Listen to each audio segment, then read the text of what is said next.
Hi folks, it's Mayor Victoria Gearity coming to you today on this Monday. We're now in week 2 of me providing the Facebook Live updates each day. And I was just reminded we are now in week 6 of coronavirus being here in our area. Many folks compounding the challenges of working remotely and being stuck in our homes. Many folks are experiencing power outages. There are still dozens of folks without power in our region, and there were even more earlier today.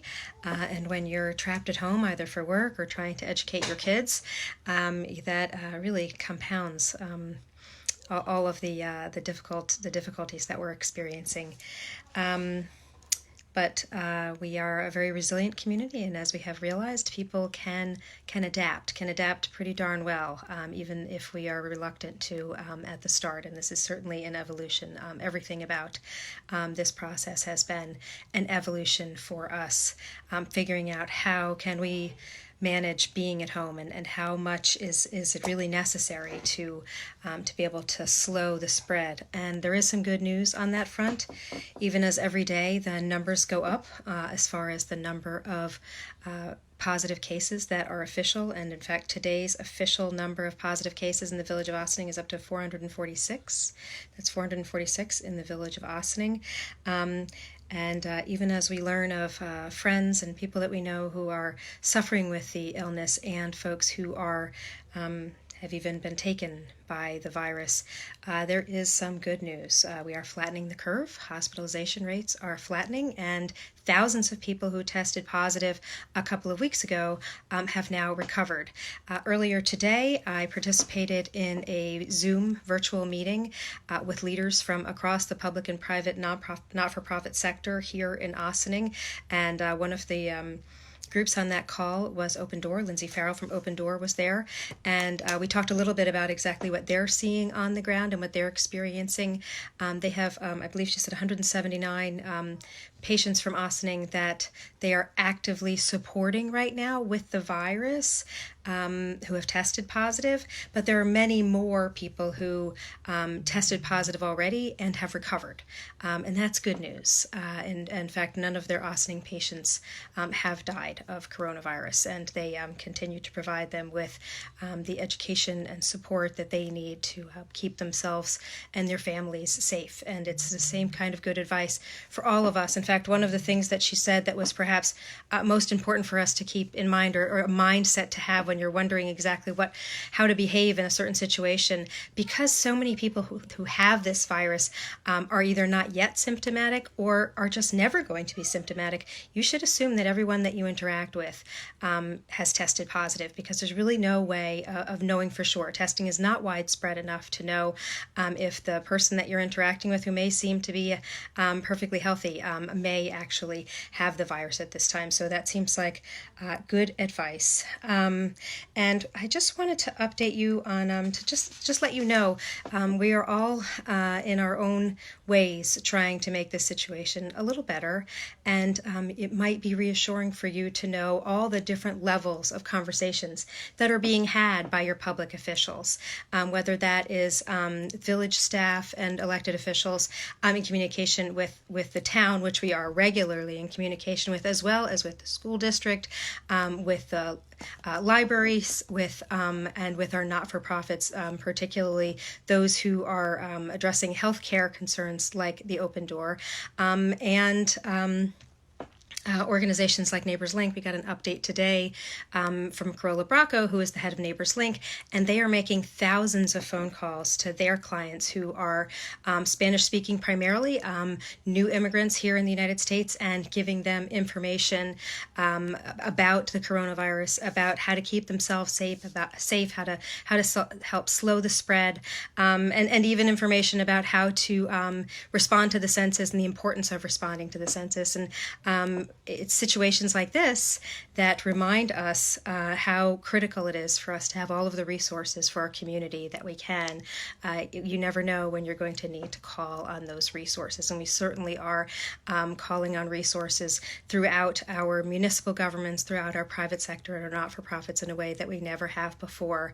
I think I'm going to make this a fairly brief update, but I will let you know what I updated folks on, which was that part of the conversation that we had at last week's work session was related to our village budgets.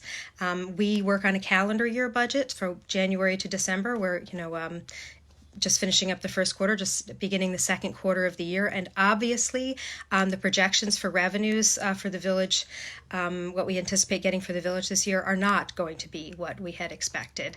And we spoke with our finance department staff, and they gave us an update on what they were hearing from their counterparts in county government on all of the areas, the major areas that we get funding for our general fund, which is obviously the property taxes that homeowners and property owners pay, but also sales tax revenue and mortgage recording taxes, and any interest earned on the conservative investments that we have with village funds.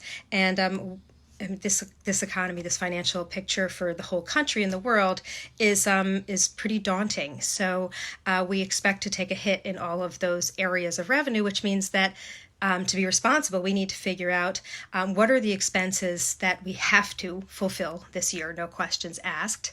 Like we have to pay our essential workers who are out there every day working incredibly hard under very stressful situations to keep us all safe and healthy and fed right now. Everyone in village government who is picking up your trash, and the police who are protecting you every day, and our parks department staff, and everyone who is working in all of our village departments, most of whom are working remotely, if at all possible they are.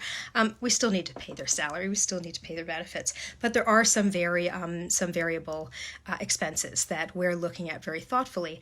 And then when it comes down to it, what capital projects are we going to delay or reconsider? And then what expenses do we think we have a responsibility to follow through on and figure out? And a couple of the concerns that we brought up are related to Ossining youth. And what are we going to do about summer camp? We obviously aren't going to be on our regular schedule and our regular plan. It's the time of year when we would be hiring local teens to be camp counselors and interviewing them and vetting them, and people would be registered for camp, and we'd know what we were doing going forward. And we can't be doing that right now because we just don't know what the picture looks like.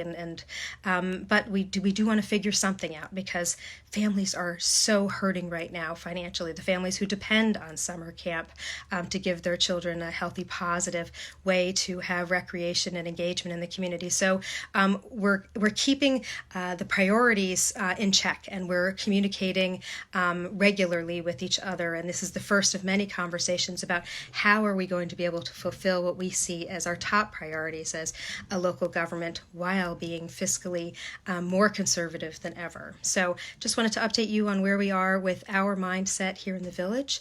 I hope everyone has enjoyed a lovely Easter this weekend, and keeping your Easter dinner at a distance and calling family rather than sitting at a table with them this year. And I guess it's still Passover, so happy Passover to all who still are observing right now. And with that, I will say thank you very much for joining me today. I will be back doing a Facebook Live tomorrow, and then our regular village board meeting will be happening this Wednesday evening. For more information, go to the Village of Ossining website. That's villageofossining.org, and look up the meetings and agendas, and the link to the virtual meeting is right there. And just a little while ago, if you are signed up to receive my Monday Mayor's Message, you would have gotten the email with a little information about last week's meeting and this coming week's meeting. If you're not already receiving that email, I encourage you to sign up at the Village of Ossining website. There's a Mayor's Message link that can tell you how to sign up for that. I look forward to seeing you tomorrow virtually. Bye-bye.